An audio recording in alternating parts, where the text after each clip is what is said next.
چرا یه جوونی بدونی که بهش بگی خودش گوهر را میشناسد انتخاب میکنه؟ میگه آقا شما دفعه اول تا آمدی تو شهر هیچ کسم قبلا 40 بار اللهم عجل لولیک الفرج نگفته بود، شما هم رو منبر نگفتی تو نماز بگین، ولی من از این منزله مردم که همه بلند شدن اللهم عجل لولیک الفرج شبا 40 بار میگفتن انقدر خوشم آمد که تصمیم گرفتم تو نمازام 40 بار بگم.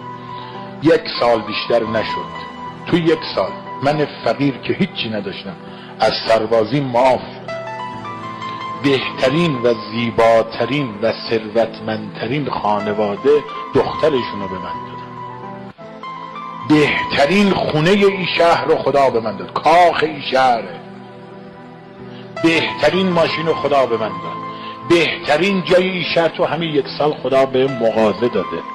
بهترین تو 1 سال من چیزی که میخواد تو 40-50 سال به دست بیارم به برکتی که تو نمازها 40 بار میگفتم اللهم عجل لولیک الفرج به دست آورد. یه پیرمردی الان مقابل من نشسته داره گریه میکنه. یه روز تو مسجد گوهرشاد جلو منو گرفت، گفت اینو یه بار گفتی